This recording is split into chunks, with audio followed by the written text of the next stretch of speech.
Bismillahirrahmanirrahim. Assalamualaikum warahmatullahi wabarakatuh. Alhamdulillah, alhamdulillah.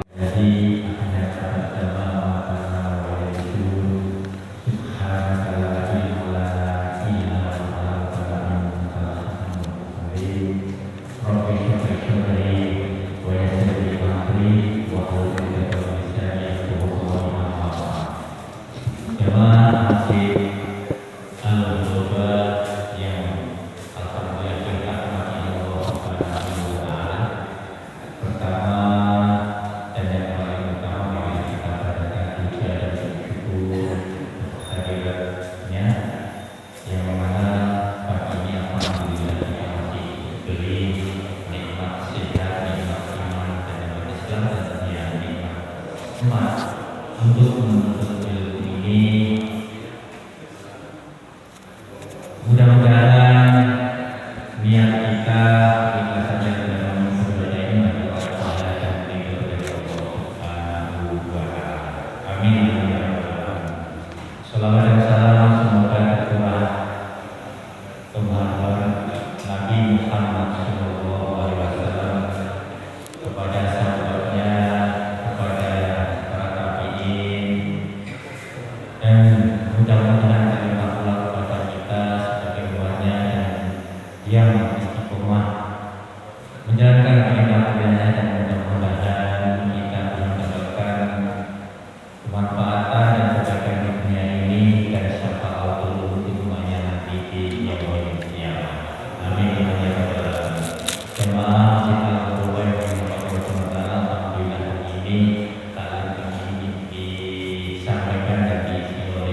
Alhamdulillah ini sebelumnya mari kita awali kajian dengan bacaan surah Al-Fatihah yang mana pada dan berkahnya ditingkatkan kepada kita semua, yang menjaga kita selalu beri kesehatan, keimanan dan keislaman, mudah-mudahan keluarga kita jadi keluarga yang sakinah mawaddah warahmah, dan anak-anak kita jadi anak-anak saleh-salehah, dan tentunya kita dijauhkan dari penyakit yang mungkin saat ini masih ada. Begitu maka kita awalkan dengan suatu Fatihah.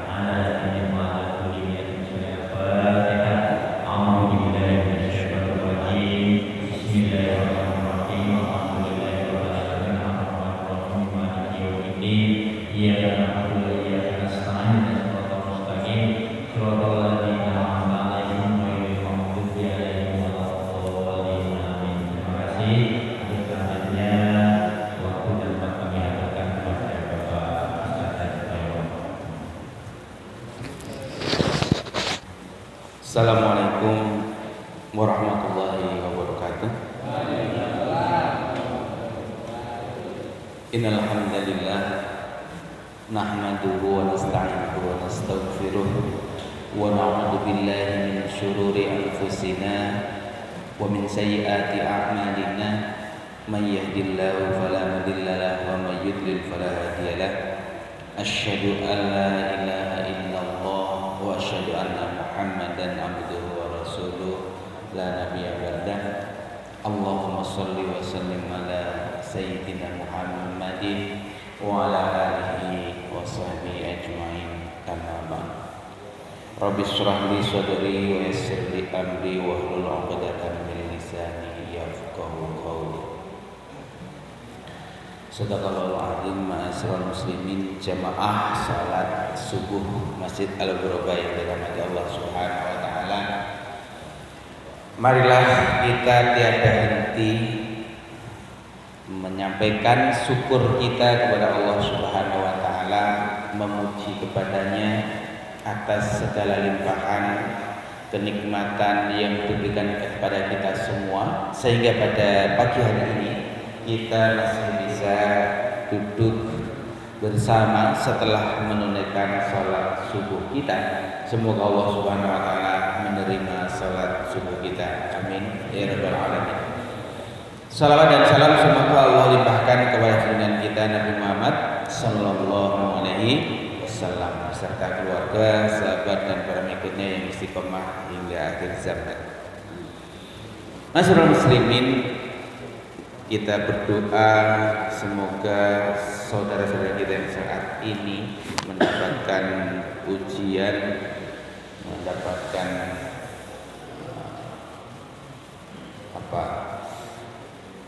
suasana yang mencekam di Jawa Timur sana, di dekat-dekat Gunung Semeru. Semoga mereka diselamatkan oleh Allah Subhanahu wa taala. Amin ya rabbal alamin. Bapak sekalian yang dirahmati Allah Subhanahu wa taala, kisah pagi hari ini saya mulai dengan kisah Ibunda Khadijah radhiyallahu anha sebelum beliau menjadi istri Nabi Muhammad SAW. Pada suatu hari Khadijah radhiyallahu anha yang pada saat itu masih belum menikah dengan Nabi, beliau seorang janda, itu pulang dari tawaf di Masjidil Haram, tawaf di Ka'bah. Nah, walaupun belum ada Rasulullah Muhammad SAW diutus menjadi nabi, tetapi kebiasaan tawaf di Masjidil Haram itu sudah terjadi. Ya, karena itu mengikuti apa yang diajarkan oleh Nabi Ibrahim alaihissalam. Ibunda Aisyah, Ibunda Khadijah, ketika beliau selesai tawaf malam hari pulang ke rumahnya, gitu kan. Nah, ketika kemudian malam hari tidur, beliau bermimpi bahwa dia melihat ada matahari yang besar turun dari atas ke kota Makkah. Kemudian matahari itu berhenti di atas rumahnya. Seluruh ruangan yang ada di rumahnya diterangi dengan sinar yang indah. Sinar itu memancar menerangi segala sesuatu yang ada di sekitarnya, sehingga menyenangkan hati sebelum menyenangkan mata setiap orang yang memandangnya. Nah, setelah kemudian beliau melihat di dalam mimpinya seperti itu, beliau terbangun dan terkejut merasa ada yang hatinya ada yang tidak tenang. Ketika kemudian siang hari Ibunda Khadijah ini mendatangi sepupunya yang kelak juga akan tercatat di dalam kisah turunnya wahyu, yaitu Waraqah bin Naufal. Saudara-saudaranya namanya Waraqah bin Naufal. Sepupunya ini adalah orang yang rajin membaca Injil pada masa itu. Kemudian si Waraqah ketika mendengar ada Khadijah datang kemudian mengatakan, wahai, benarkah itu Khadijah Thahirah? Benarkah itu Khadijah wanita suci? Beliau menjawab, benar. Apa yang menyebabkan kamu datang ke sini? Kemudian Ibunda Khadijah menceritakan kepada Waraqah bin Naufal tadi tentang mimpinya, ya, mimpinya di tadi malam. Gitu. Maka kemudian apa kata Waraqah? Dia mengatakan, berbahagialah wahai sepupuku, seandainya Allah benar-benar membuat mimpimu menjadi kenyataan, maka cahaya Nabi akan masuk ke rumahmu dan darinya akan terpancar cahaya risalah Nabi terakhir. Jadi sebagaimana kisah Nabi Yusuf yang pada saat kecilnya bermimpi saudara-saudaranya sujud gitu, memberikan isyarat tentang kenabian beliau, maka Ibunda Khadijah itu sudah mendapatkan isyarat gitu ya, mendapatkan mimpi suatu saat di rumahnya akan ada seorang nabi. Bapak sekalian yang dirahmati Allah Subhanahu wa taala, kisah ini menjadi awal dari cerita tentang seorang wanita mulia, seorang wanita yang dijamin masuk surga, yaitu Khadijah radhiyallahu anha, istri Rasulullah sallallahu alaihi wasallam. Jamaah sekalian yang dirahmati Allah Subhanahu wa taala, selama ini kita selalu bercerita tentang sahabat yang laki-laki. Kita jarang mendengarkan cerita tentang sahabat yang wanita. Nah, ini saya ingin pagi ini membaca tentang kisah sahabat atau kisah sahabiah yang wanita, gitu kan ya, wanita. Kalau kemarin ada 60 sahabat pria, ini ada tulisan ulama-ulama yang menjelaskan tentang 35 sahabat wanita Nabi Muhammad SAW. Nah, karena sahabat itu adalah orang yang pernah hidup bersama Nabi, kemudian memeluk Islam dan meninggal dalam keadaan Islam, maka istri Nabi itu juga merupakan sahabat, ya, sahabiah, merupakan sahabat wanita. Oleh karena itu ketika menuliskan tentang kisah sahabat wanita, Ibunda Khadijah itu ditulis yang pertama. Jadi istri beliau. Masyaallah muslimin yang dirahmati Allah Subhanahu wa taala. Kisah tentang Khadijah pasti sudah sering kali kita dengar, gitu kan? Tapi coba kita pada pagi hari ini mencoba memahami sekali lagi tentang Khadijah ini. Bahwa Khadijah adalah istri Nabi, kita kenal, kita dengar, kita tahu beritanya. Bahwa Khadijah adalah orang yang mendampingi perjuangan Nabi, kita tahu itu. Bahwa beliau menikah dengan Rasulullah SAW pada usia 40 tahun dan Rasulullah berusia 25 tahun, itu juga sudah kita dengar, gitu kan. Nah, kita akan mencoba melihat hal-hal lain di sekitar kisah-kisah itu yang akan memberikan kekayaan pemahaman kita tentang Islam dan bagaimana kita bisa mendapatkan pelajaran-pelajaran dari Ibunda Khadijah. Masyaallah muslimin yang dirahmati Allah Subhanahu wa taala. Kalau ditanyakan tentang namanya, beliau itu disebut di dalam julukannya Ummu Al-Qasim binti Khuwailid bin Asad bin Abdul Uzza bin Qusay bin Kilab. Ummu Qasim, jadi sebutannya Ummu Qasim binti Khuwailid. Jadi Ummu Qasim berarti ibunya Qasim. Beliau memiliki anak laki-laki bernama Al-Qasim. Nabi Muhammad SAW sering juga disebut dengan Abu Qasim karena anak beliau laki-laki yang pertama namanya Qasim. Ummu Al-Qasim binti Khuwailid, bapaknya Khadijah bernama Khuwailid bin Asad, mbahnya namanya Asad bin Abul Uzza, ibunya Abul Uzza. Kemudian bin Qusay, apa itu? Mbah canggahnya ya. Mbah canggahnya namanya Qusay bin Kilab. Di atasnya mbah canggah apa? Pareng, mbah parengnya namanya Kilab. Ya. Nah, Bapak sekalian yang dirahmati Allah Subhanahu wa taala, beliau berasal dari suku Quraisy, Nabi Muhammad juga berasal dari suku Quraisy. Nah, ada panggilan kepada Ibunda Khadijah tadi yang disampaikan oleh Warokoh. Benarkah itu Khadijah Thahirah? Khadijah Thahirah? Benar.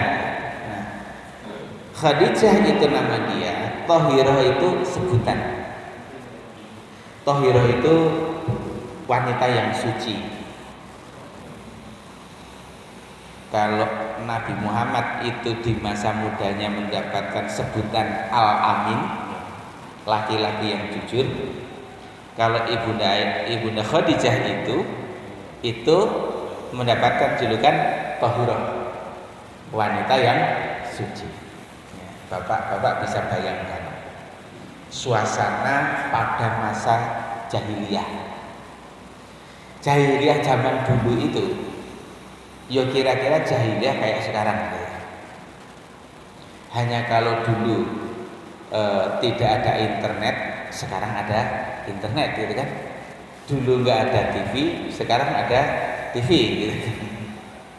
Tapi kira-kira suasana kejahilian itu ya seperti sekarang ini barangkali.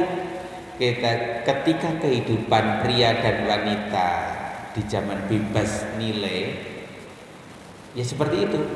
Wanita berhubungan dengan laki-laki, tidak jelas hubungannya, gitu kan. Sekarang kan kita sudah mengalami suasana seperti itu. Nah, di masa itu juga sebenarnya kaum jahiliyah, hubungan pria dan wanita itu juga suasananya jahiliyah. Nah, di tengah suasana jahiliyah itu ada wanita yang mendapatkan julukan At-Tahirah, wanita yang suci.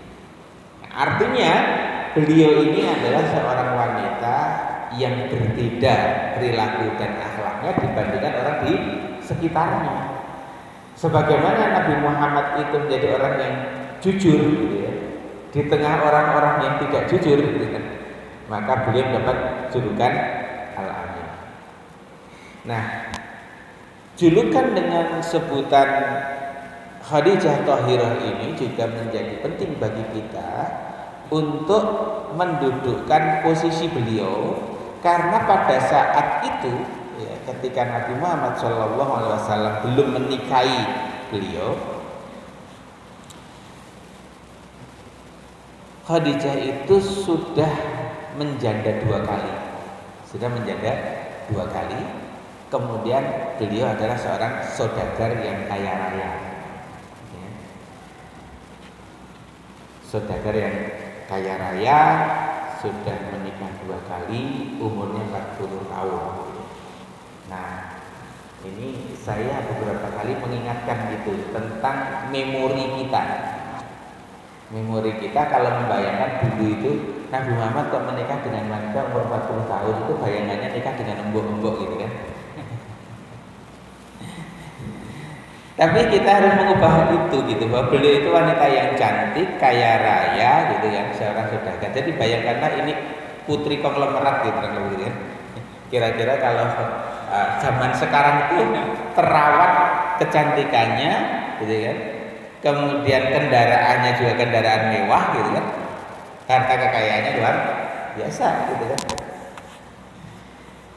Nah, ketika ada seorang wanita yang usia 40, dia janda, kaya raya gitu kan, seorang konglomerat gitu, kira-kira dia akan bisa melakukan apa saja sebenarnya pada saat itu, dan orang ingin menikahi dia gitu.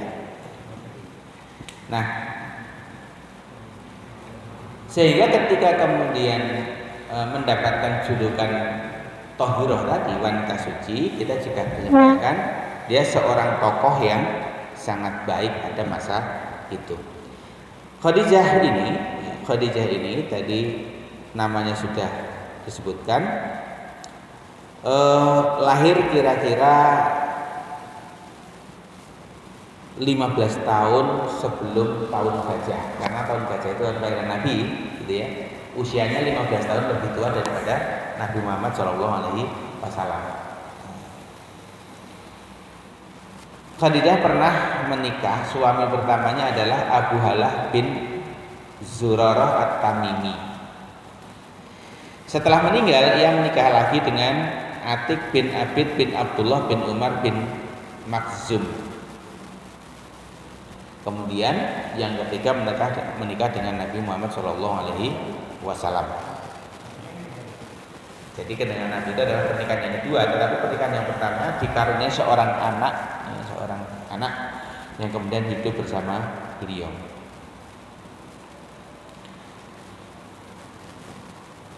Bapak sekalian yang dirahmati Allah Subhanahu wa taala. Ketika kemudian Ibunda Khadijah ini bermimpi ya, dalam posisi janda, ya. Beliau itu sebenarnya sudah dilamar oleh beberapa orang, tapi beliau menolak. Dan ketika kemudian beliau memimpikan matahari yang datang ke rumahnya, bintang yang datang ke rumahnya, dan dikatakan bahwa kalau misalnya benar Allah memberikan, berarti itu akan ada wahyu kenabian yang hidup di rumahmu. Maka kemudian Ibunda Khadijah ini menjadi galau dan harap-harap cemas. Setiap ada laki-laki yang meminangnya, setiap ada laki-laki yang meminang beliau, itu beliau kemudian membuat standar. Kalau yang ini kayaknya nggak cocok, nggak cocok jadi nabi, gitu, nggak mau. Jadi walaupun ada laki-laki datang kaya raya tampan gitu, ngelamar, nggak diterima sama dia. Oh, enggak, ini kayaknya nggak cocok gitu.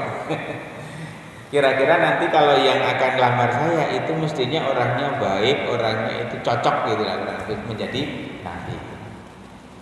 Nah, sampai kemudian pada suatu saat beliau itu ya mendapatkan informasi tentang anak muda di Mekah yang jujur, yang baik, ya, yang baik hati lah, ya.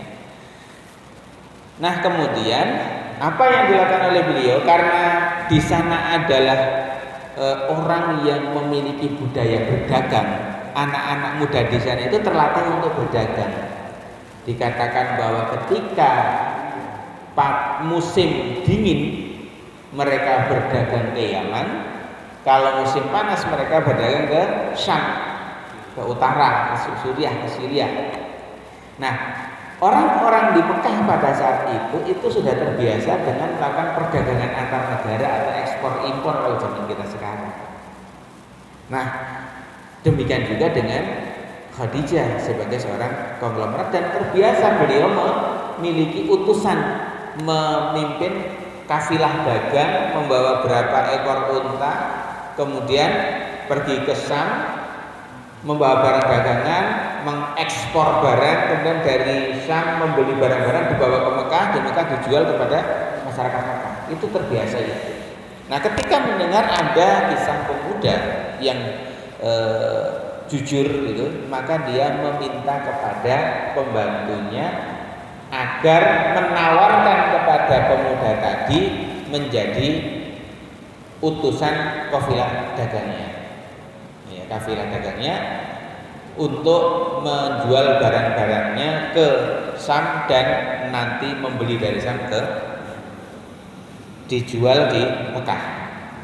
Nah, laki-laki yang kemudian ditawar itu adalah Nabi Muhammad yang pada waktu itu belum menjadi Nabi, Muhammad Shallallahu Alaihi Wasallam.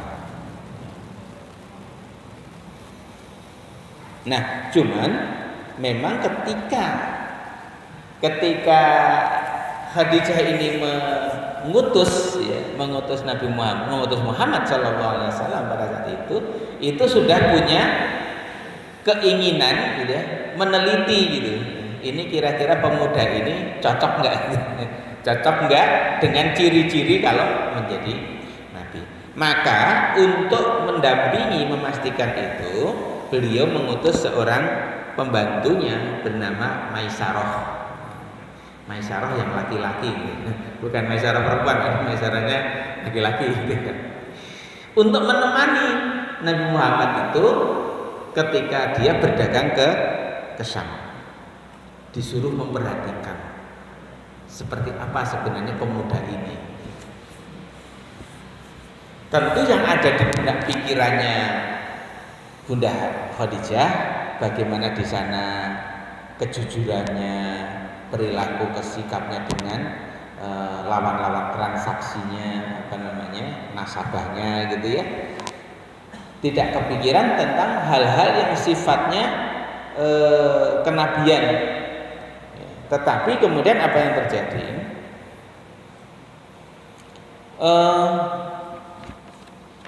Maisarah ketika mendampingi beliau pada suatu saat mereka berdua itu singgah di depan kastil. Kastil itu apa? Kastil itu tempat ibadahnya orang-orang Nasrani. Nah, berlindung di bawah pohon di sana, istirahat. Kemudian ketika dia istirahat di situ, rahib pemimpin kastil itu datang menemui si Maisarah. Kemudian bertanya, siapa itu yang duduk di bawah pohon itu? Kemudian dijawab oleh Maisarah, dia adalah seorang laki-laki keturunan Quraisy yang berasal dari tanah Mekah. Kemudian si rahib tadi ngomong, tidak ada yang pernah duduk di bawah pohon itu kecuali seorang nabi. Ini diriwayatkan oleh Ibnu Sa'ad. Jadi si rahib tadi, tokoh agama dari kastil itu, memberikan pendapat itu yang di situ itu adalah nabi. Nah, kemudian di dalam perjalanan itu dikisahkan bahwa Rasulullah SAW itu selalu dilindungi oleh yang awan yang menjaga dia dari matahari. Jadi selama perjalanan itu Nabi Muhammad itu tidak kepanasan gitu. Dan ini diperhatikan oleh Maisarah. Maka ketika kemudian beliau pulang dari perdagangannya di Syam, pulang ke Mekah, hal ini dilaporkan kepada juragannya, kepada Khadijah. Jadi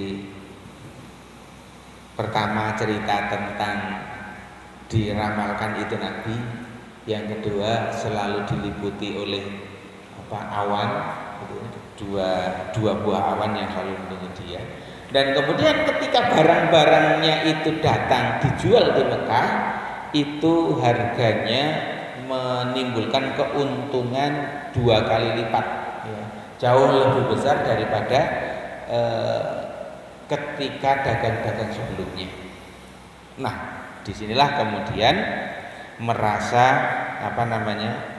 Khadijah merasa menemukan kira-kira orang inilah yang dicari, orang inilah yang dicari. Nah, buat sekalian, itu prosesnya. Jadi tidak ada cerita seperti zaman sekarang terus kita mencurigai hubungan antara Muhammad dengan Khadijah itu hubungan yang terlarang gitu ya, hubungan antara juragan dengan bawahannya, enggak ada cerita pacaran enggak ada gitu. Ketika Muhammad SAW itu menyerahkan transaksi dagangnya, sudah selesai perdagangannya, diserahkan kepada Khadijah, maka upah yang diterima dibawa pulang dan dia tidak kemudian berakrab dengan Khadijah, enggak gitu ya. Jadi ya normal saja gitu ya. Tidak kemudian berakrab-akrab, melakukan PDKT, enggak gitu. Justru Khadijah setelah Muhammad pulang kemudian mendengarkan kisah tentang berlindung di bawah pohon, tentang awan, tentang dia itu tidak mengambil untung besar ketika jualan di Syam, kemudian jujur, tidak membohongi, malah ibunda Khadijah yang galau. Jadi wanita usia 40 tahun kemudian galau, jatuh cinta kepada orang yang diyakini karena perilakunya gitu ya. Jadi bukan karena kekayaan dan bukan karena hartanya. Nah, oleh karena kegalauan itu tumbuh rasa keinginan mendapatkan suami yang baik, yang di dalam mimpinya nanti bisa menyinari rumahnya dengan sinar kenabian, maka kemudian pada suatu saat gitu kegalauan itu ditangkap oleh teman wanitanya. Kalau ini wanita ya, Nafisah binti Munabbih. Nah, Nafisah binti Munabbih ini ketika bercakap-cakap dengan Khadijah menangkap kesan bahwa Khadijah mau menikah dengan Muhammad. Maka kemudian Nafisahlah yang mencari Nabi Muhammad SAW jadi mak comblangnya. Yang aktif mak comblang, bukan Khadijah sendiri gitu ya. Nabi Muhammad malah nggak tahu gitu kan, nggak tahu kalau dia sedang diamat-amati oleh saudagar kaya itu. Nah, ketika kemudian Nafisah menemui Nabi Muhammad, ditanyakan, kamu kan umur sudah 25, kok nggak pengen nikah? Ya pengen, tapi kan saya belum cukup gitu kan. Bukan saya belum cukup. Nah, maka kemudian ditawarkan, kalau misalnya ada wanita yang dia tidak memikirkan tentang biaya pernikahan, dia sudah cukup kaya, wanita terhormat, cantik, kamu mau nggak nikah dengan dia gitu kan? Mau saja gitu ya, mau saja. Tapi siapa gitu ya? Siapa yang mau? Nah, akhirnya kemudian dibukalah rahasia bahwa yang mau itu adalah Khadijah. Maka Nabi Muhammad SAW kemudian menemui pamannya. Pamannya namanya Abu Thalib, ya, minta izin untuk dilamarkan Khadijah. Maka kemudian pada akhirnya paman-paman Nabi Muhammad SAW yaitu Abu Thalib kemudian mendatangi keluarga Khadijah melamar Khadijah untuk dinikahkan dengan Muhammad ponakannya. Nah, dikisahkan bahwa di dalam selanjutnya ketika kemudian menikah gitu ya, pernikahan Nabi Muhammad SAW ini dalam hadis ini dikatakan memberikan mahar sebesar 20 ini. 20 ternyata Pak ya, kalau di kitab ini ada 20 ada yang mahar. Nah, ini dikatakan 20 ekor unta sebagai mahar. Maharnya 20 ekor unta itu kalau unta harganya sekarang 30 juta berarti maharnya berapa? Kalau unta 30 kali 20 600 ya? 600 juta Pak. Ya, jadi kalau kita kan murah lah ya, seperangkat alat sholat gitu. Kita seperangkat alat sholat. Nabi Muhammad dulu maharnya 20 ekor unta. Jadi kita harus terima kasih sama istri-istri kita itu gitu. Mau itu dinikahin hanya dengan seperangkat alat sholat gitu kan.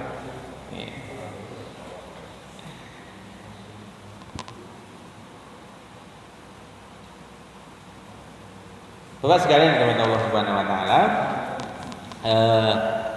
pernikahan yang dilakukan oleh Rasulullah Shallallahu Alaihi Wasallam dengan ibunda Khadijah ini kelak akan memberikan 6 orang anak. 6 orang anak. Anak yang pertama itu namanya Al-Qasim. Al-Qasim laki-laki. Ya, maka sering mendapatkan julukan Abul Qasim. Ya, jadi namanya disebut dengan Abul Qasim karena anak yang pertama namanya Qasim. Anak yang kedua bernama Abdullah, laki-laki juga. Maka sering juga dipanggil dengan Abu Abdullah. Kita sering juga kalau di sini bapaknya kan. Kalau saya sering dipanggil bapaknya Salman. Kalau sama teman-temannya Salman itu bapaknya Salman gitu kan. Tapi kalau sama teman-temannya Ismail, ini bapaknya Ismail gitu. Nah kita kadang-kadang seringkali bahkan kemudian kita nggak kenal nama aslinya gitu kan. Nama aslinya sebenarnya siapa sih gitu kan. Jadi dulu saya lama nggak mengenal nama Pak Kasidi, itu nggak kenal gitu.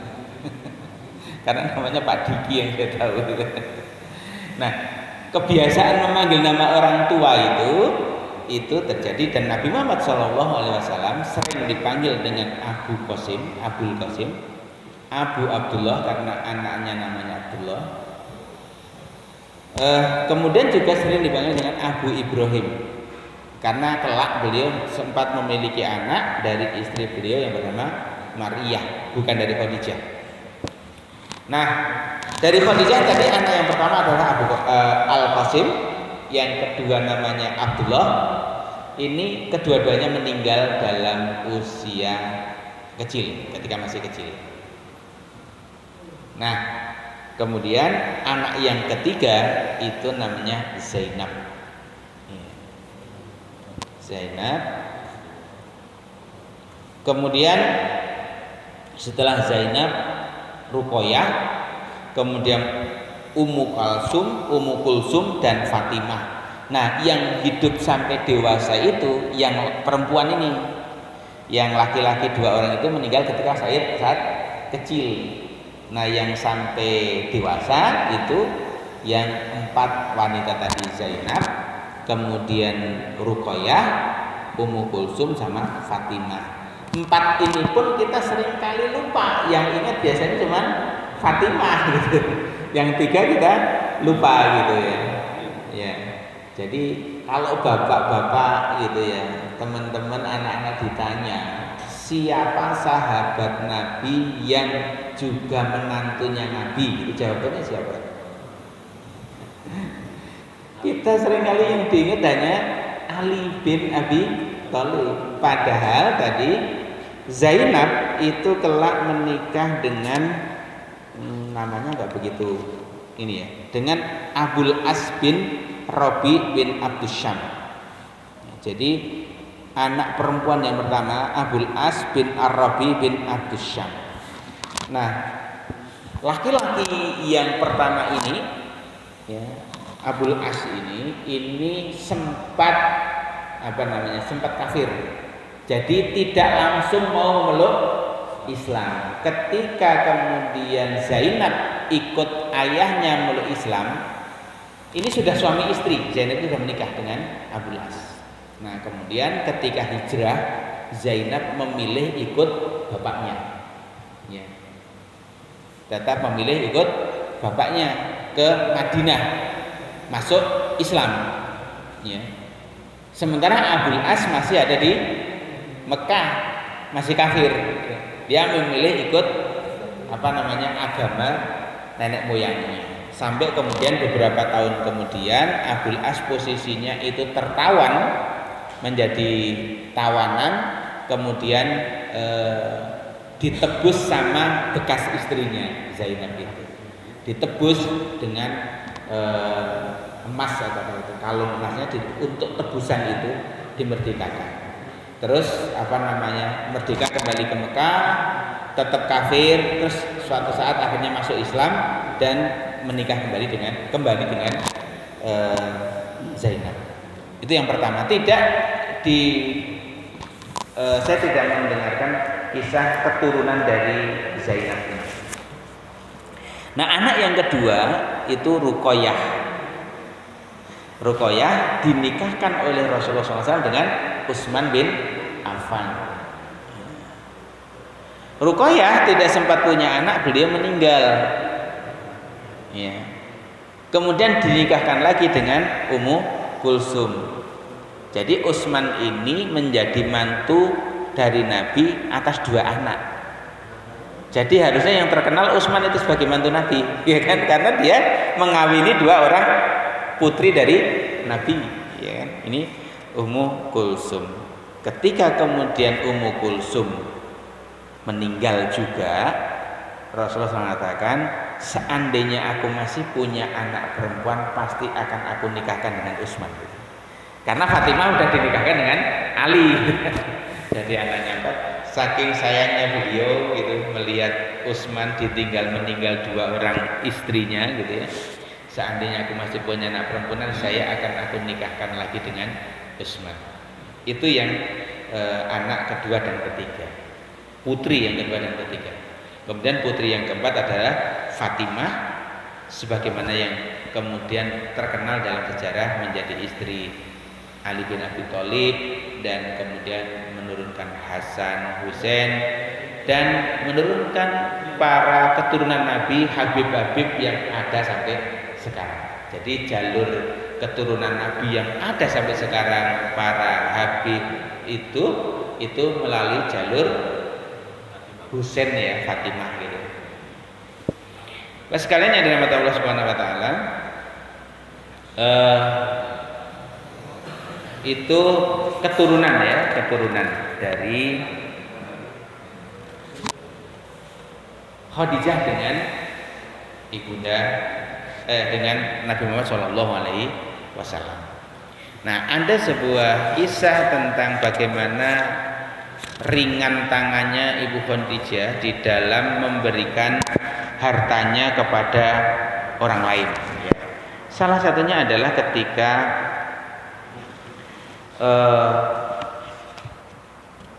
Rasulullah Muhammad SAW itu belum diutus menjadi nabi, beliau hidup bersama dengan Khadijah.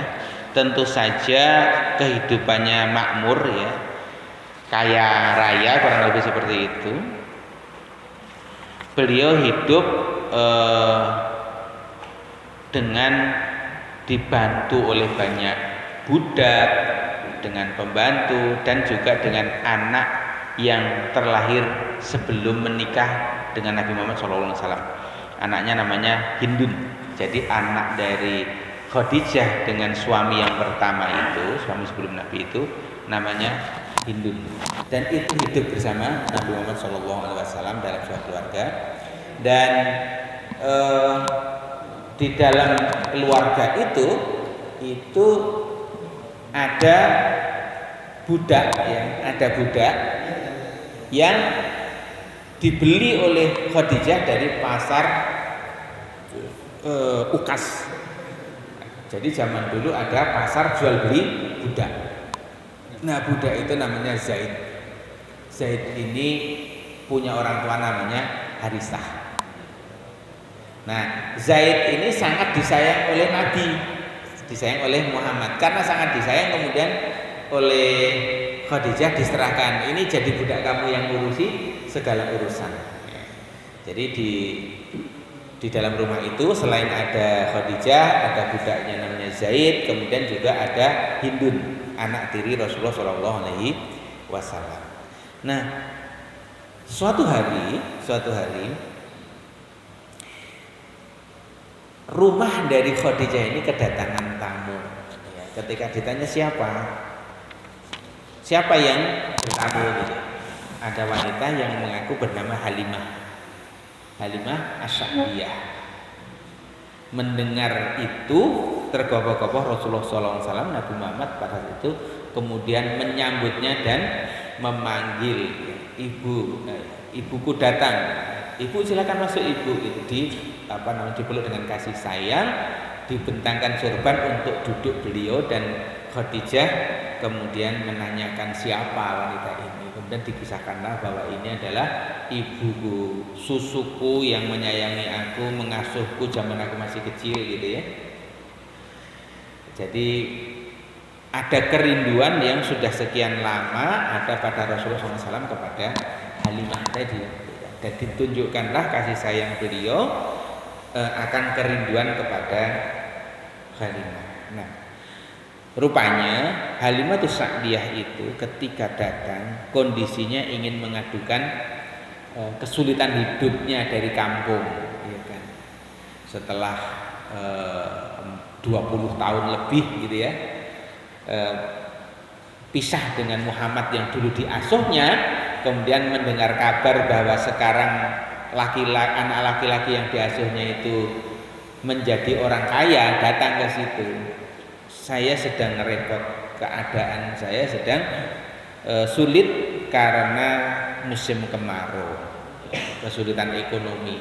Nah, mendengar itu kemudian oleh oleh Khadijah, Halimah ini diberikan 40 ekor kambing dan seekor unta untuk membawa perbekalan pulang.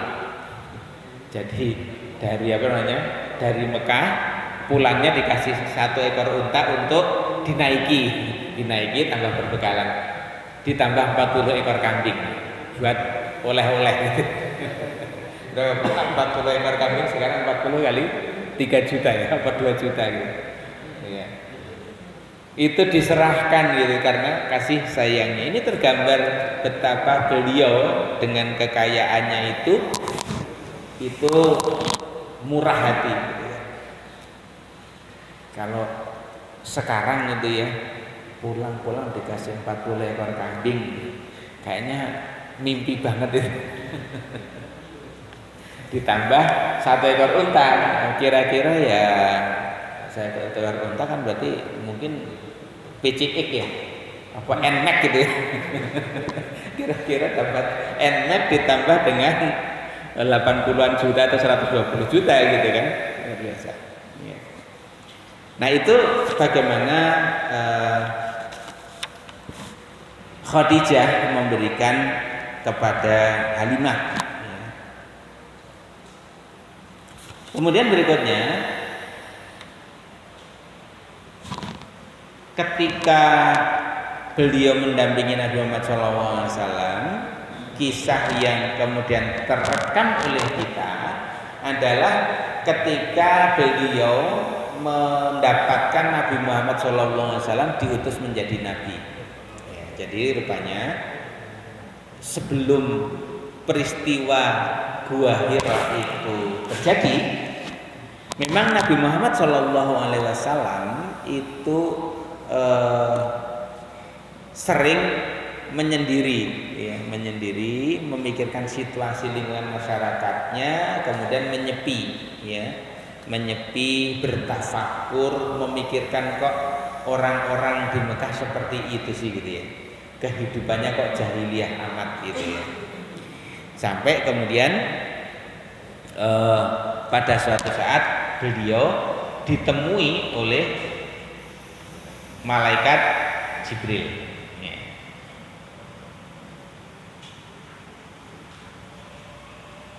Ini saya kisahkan, saya bacakan kisah bagaimana beliau bertemu dengan malaikatnya ya. Enggak pas halamannya. Oke.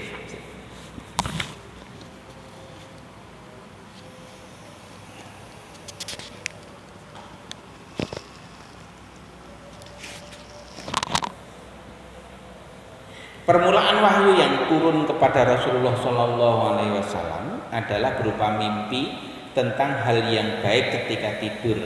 Setiap kali mimpi tentang sesuatu, maka akan terbukti nyata seperti fajar yang menyingsing waktu subuh.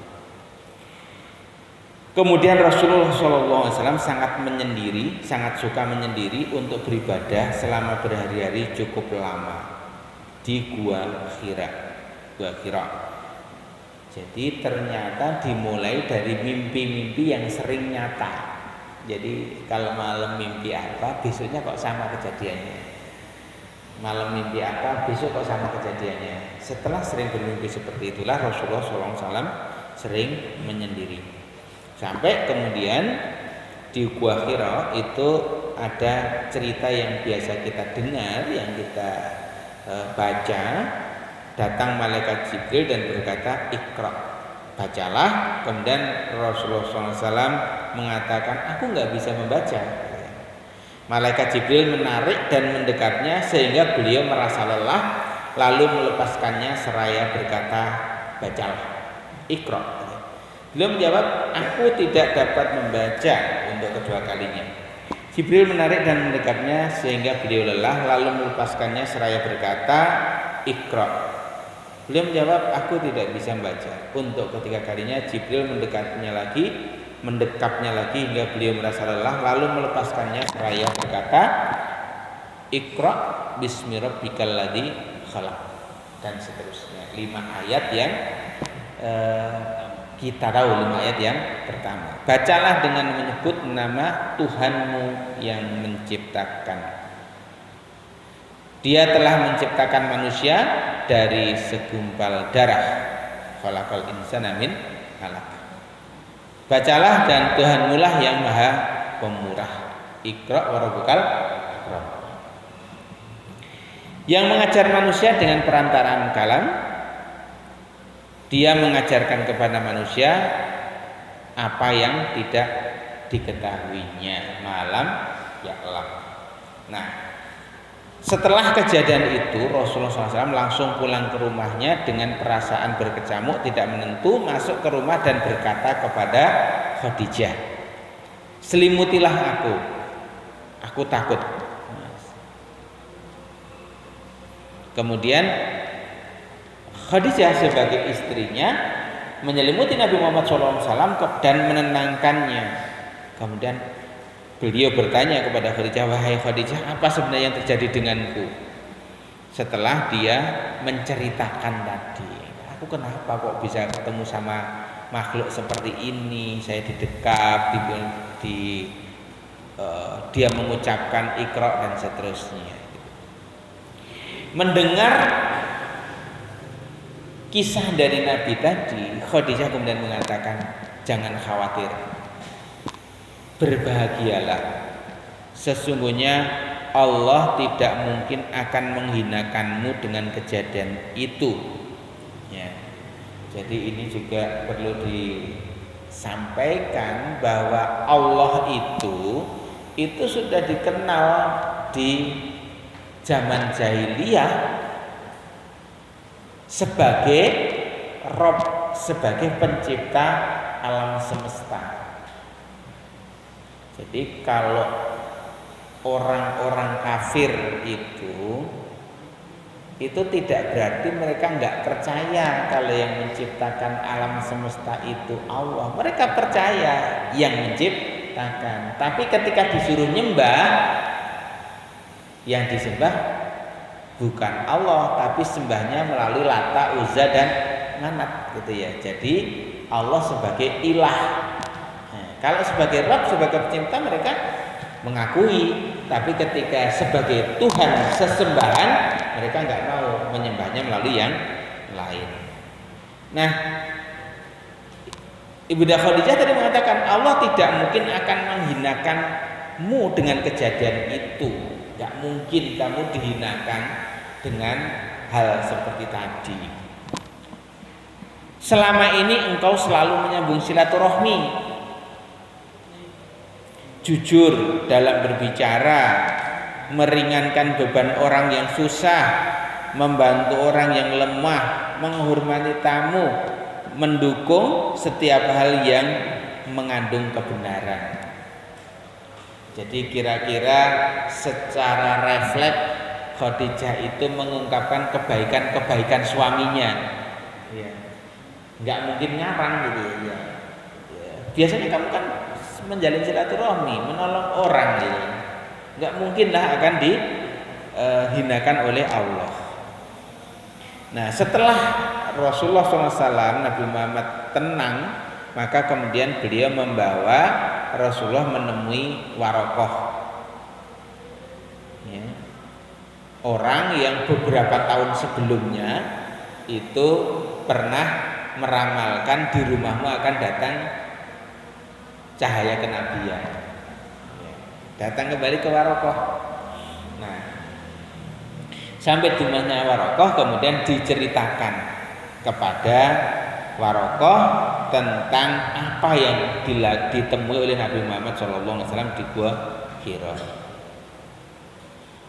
Kemudian Waraqah menjawab. Pada saat itu dikatakan bahwa Waraqah itu pada saat didatangi Nabi Muhammad bersama Khadijah, usianya sudah lanjut dan matanya sudah buta. Usianya sudah lanjut dan matanya sudah buta. Ketika datangnya sekarang ini, setelah peristiwa Gua Hira itu Berarti beberapa tahun setelah dulu gitu kan. Kemudian jadi kurang lebih berapa tahun tuh? Kan dulu menikah usia 25 tahun. Ketika diutus menjadi nabi usia 40. Berarti 15 tahun yang lalu itu Warokoh posisinya pasti masih muda. Nah sekarang ketika Nabi Muhammad diutus menjadi nabi itu sudah menjadi sangat tua kan orangnya itu ya, tua posisinya, apalagi dalam kondisi lanjut usia dan matanya buta. Ketika kemudian mendapatkan cerita itu, Warokoh mengatakan sesungguhnya yang datang kepadamu itu adalah malaikat yang pernah datang kepada Musa. Kok ngerti Warokoh? Karena Warokoh itu suka membaca kitab Injil zaman itu. Betapa bahagianya aku seandainya aku masih muda dan gagah.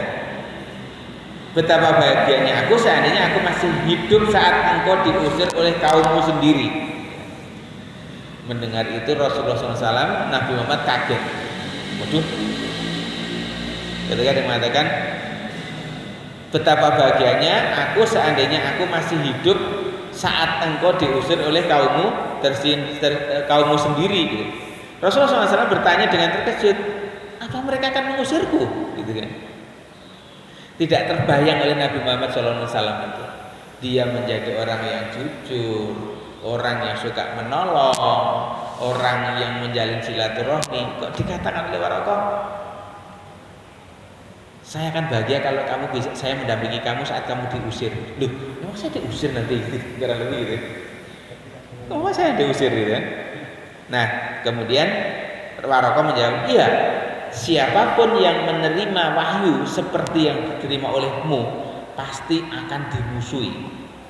Seandainya aku masih hidup ketika engkau dimusuhi oleh mereka, aku pasti akan membelamu habis-habisan. Akan tetapi tidak lama setelah pertemuan itu Warokoh meninggal dunia, sementara wahyu terhenti beberapa saat lamanya. Hadis yang terakhir diriwayatkan oleh Imam Bukhari dan Imam Muslim.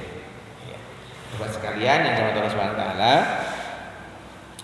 peristiwa ini sering terekam ya, dikisahkan karena memang ada di dalam hadis yang sahih. Kita akan coba melihat apa yang dikatakan Bunda Khadijah tadi ya, sebagai pelajaran bagi kita di pagi hari ini. Sudah 1 jam, lama banget ini ya, 1 jam. Bapak sekalian, mari kita lihat apa yang dikatakan Ibunda Khadijah. Jangan khawatir, berbahagialah, sesungguhnya Allah tidak mungkin menghinakanmu dengan kejadian ini. Ini menghibur suami. Nah, ini kalau ada istri-istri kita, nah istri kita mestinya mengambil pelajaran ini. Kalau suaminya sedang galau, istri itu menenangkan. Ya pelajaran bagi kita juga. Kalau istri kita galau, kita menenangkan istri kita. Tetapi yang kemudian menjadi pelajaran bagi kita kata-kata beliau yang merupakan sifat-sifat Nabi Muhammad SAW. Beliau mengatakan, selama ini engkau selalu menyambung silaturahmi. Ini sikap pertama, sifat pertama, perilaku Nabi Muhammad SAW yang perlu kita contoh, yang sudah melekat pada beliau walaupun beliau belum jadi Nabi, yaitu suka menjalin silaturahmi. Ketemu sama orang, menjaga hubungan baik. Nah, kita sekarang seringkali terbatas memiliki waktu hubungan baik kita. Terus ada handphone. Kita menjalin silaturahmi dengan karena ada WhatsApp group, ada Facebook gitu ya, ada Instagram gitu ya. Itu bagus banget.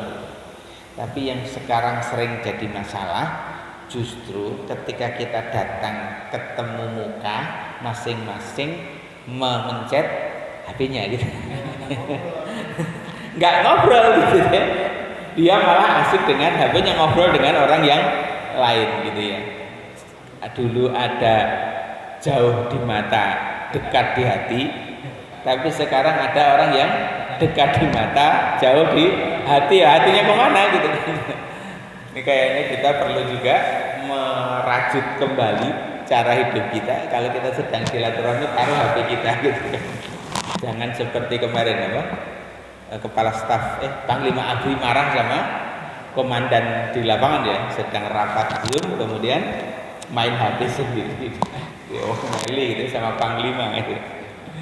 Nah, kita perlu tuh menjaga kembali silaturahmi di antara kita, tidak main sendiri dengan HP. Kemudian yang kedua, beliau mengatakan engkau jujur dalam berbicara.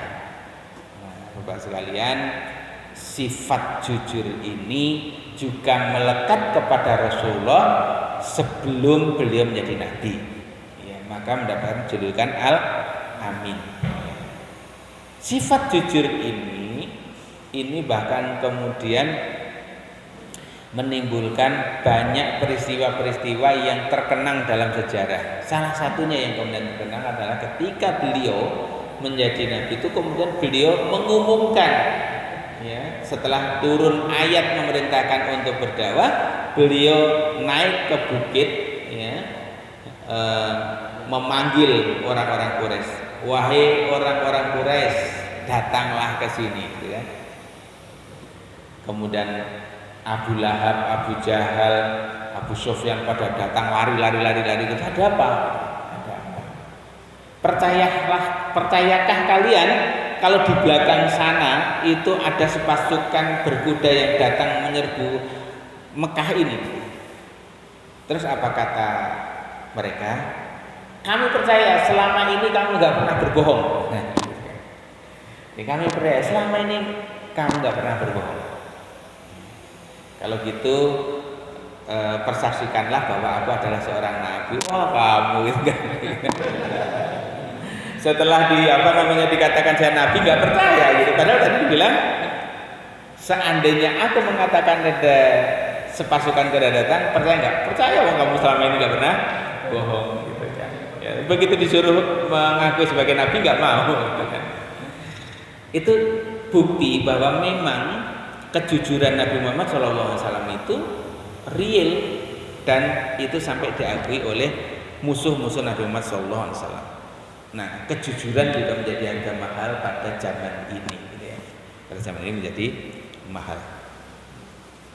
Kemudian meringankan beban orang yang susah, membantu orang yang lemah. Nah, tadi misalnya seperti ketika ketemu Halimah gitu, seperti itu.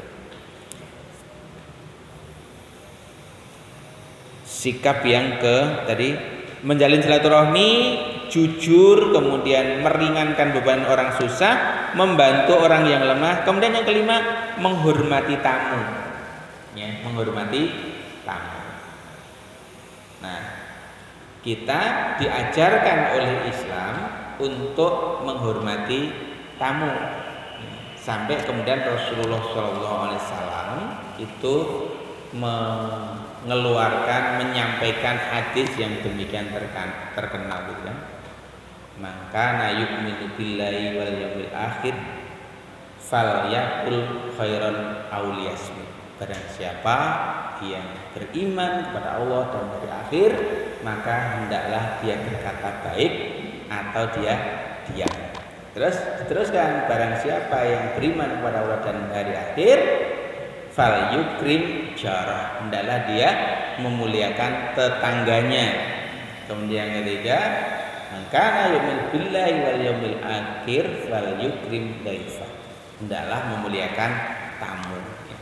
Tamu itu hendaklah dimuliakan, dan Rasulullah SAW itu sudah terbiasa menghormati tamu sejak sebelum menjadi nabi.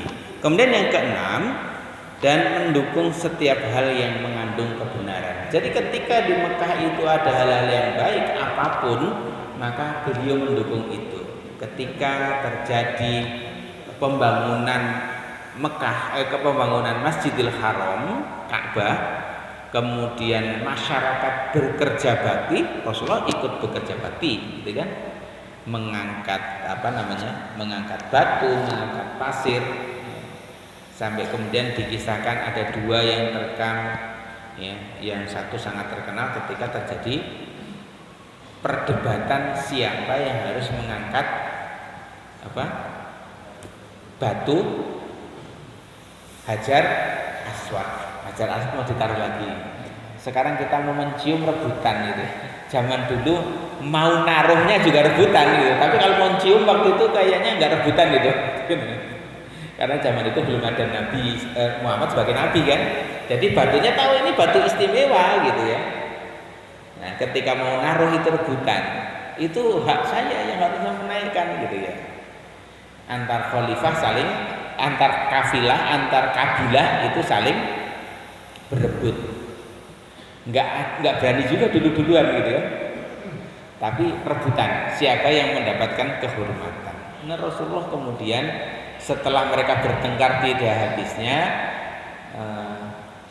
mereka mengumumkan biar besok ditentukan wasitnya oleh orang yang datang pertama. Ternyata yang datang pertama Nabi Muhammad. Sepakat semua biar yang nyerahin, yang naruh biar Nabi Muhammad aja gitu ya. Yang lain udah sepakat gitu.